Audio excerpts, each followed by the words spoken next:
Quero cumprimentar a todas as pessoas presentes, cumprimentar a presidência desse espaço, desse lugar, desse momento, cumprimentar a defesa, cumprimentar a acusação e os meus colegas que fazem parte do jurado, do júri, e dizer assim que para mim é uma satisfação muito grande estar de volta aqui na PUC, depois de algum tempo de ter feito defesa de doutorado e também de mestrado, por uma passagem que foi para mim muito significativa por aqui, e dizer assim que a minha fala, quero deixar em homenagem, em memória ao Paulinho Paiacan, ao pajé Matê Caripuna, ao pajé e cacique Aritana Wailapti. Quero também lembrar aqui de Rosimeires Macuxi, da Perpétua Chocleng, da Mônica Chavante e de tantas pessoas indígenas e não indígenas, mais de 600 mil pessoas que vieram a óbito por conta da pandemia. E que para nós, povos indígenas, para nós não fica nenhuma dúvida de que este tempo de Covid foi absolutamente avassalador. Foram momentos e continuam sendo momentos de muita dor, de uma tragédia humanitária para os nossos povos. E aí eu queria dizer assim que nós indígenas estamos entre os grupos mais vulneráveis, como já foi falado aqui mais de uma vez, e segundo os dados apresentados pela PIB, que vem acompanhando junto com outras agências, esse momento de pandemia entre os povos indígenas, neste momento são 1.234 pessoas que vieram a óbito, pessoas indígenas, e 61.568 indígenas contaminados, e 162 povos envolvidos entre contaminados e pessoas que vieram a óbito. E aí eu queria lembrar um estudo do professor Álvaro Gonçalves, que é um importante jurista, professor aqui desta casa, que diz assim que a taxa de mortalidade pelo coronavírus entre indígenas, que é o número de óbitos por 100 habitantes, é 150 vezes, 150% mais alta do que a média brasileira e 19% mais alta do que a registrada somente na região norte. Então, e aí o professor continua, num escrito que agora me reporto ao documento final da CPI da Covid, que ele diz assim, o texto do relatório diz assim: o documento número 2743, encaminhado à CPI pelo Dr. Álvaro Azevedo Gonzaga,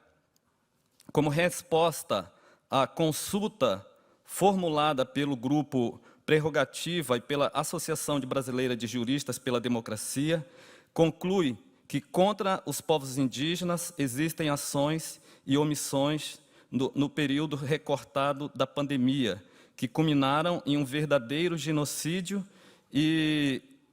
com o fito de reduzir não apenas seus direitos e terras,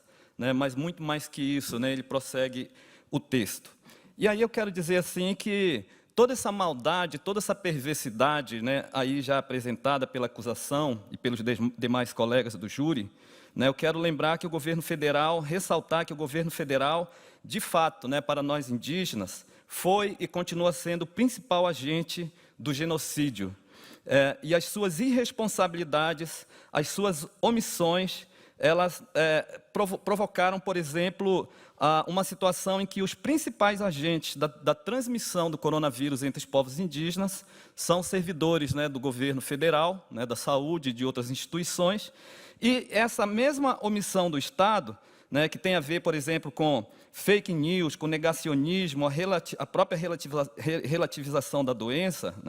ela provocou uma situação de invasão dos territórios indígenas. O próprio governo, por uma voz oficial de um senhor que era ministro do Meio Ambiente, o senhor Salles, falava, então, em plena pandemia, que era necessário fazer a boiada passar, se reportando ao agronegócio e ao latifúndio, invadindo os territórios indígenas. São ações, então, convergentes que agravaram a situação, então, de pandemia entre os povos indígenas, e provocando, então, toda a situação que nós conhecemos e já estamos ouvindo falar, e sem falar do subsistema de saúde, que trata os povos indígenas, que é a CESAI, que é absolutamente insuficiente, né, para tratar as problemáticas e particularmente a problemática pandemia de coronavírus 19, entre os povos indígenas.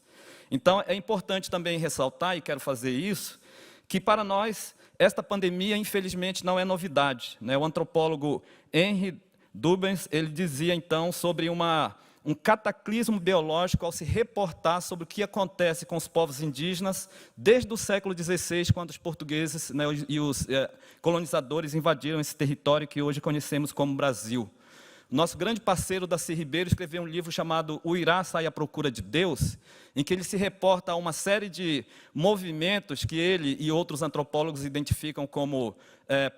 epidemias programadas pelos colonizadores contra os povos indígenas, e ele descreve, por exemplo, o quase extermínio do povo canela no estado do Maranhão no século XIX, final do XIX, início do XX. E lembra de outras tantas epidemias, como uma que aconteceu no Grão-Pará,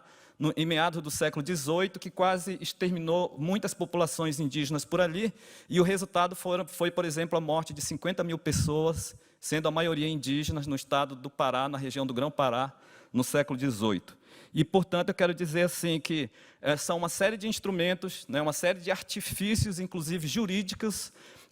e políticos e ações de todo tipo que o Estado português e brasileiro tem utilizado ao longo da história, como, por exemplo, as guerras justas que foram decretadas contra os nossos antepassados por não aceitarem a fé cristã e não aceitarem as ordens da coroa portuguesa, como dizia o Estado português. E ainda lembrando as próprias ações missionárias, né? Especialmente eu quero me reportar nos dias de hoje, em tempos de pandemia, ações missionárias de grupos extremamente conservadores, né, que não são todos, obviamente, os missionários conservadores. Me reporto aqui, e quero falar isso sem rancor, né, quero me reportar aos grupos neopentecostais que não respeitam os povos indígenas e que têm sido vetores de extermínio junto aos nossos povos. Para concluir, né, eu quero dizer, então, que para nós, povos indígenas, está muito evidente casos históricos, e neste momento, novamente se repetindo, o epistemicídio, né, que o Boaventura Santos chama, né, e apresenta como uma tradição, né, um conhecimento que vem de fora para exterminar os conhecimentos locais. Para nós está muito evidente a política do ecocídio, a ação do ecocídio, né, nesse momento, especialmente em que o próprio Estado afirma sobre a necessidade de fazer a boiada passar enquanto a pandemia acontece, a boiada passar especialmente dentro dos territórios indígenas, ou seja, a instalação do agronegócio.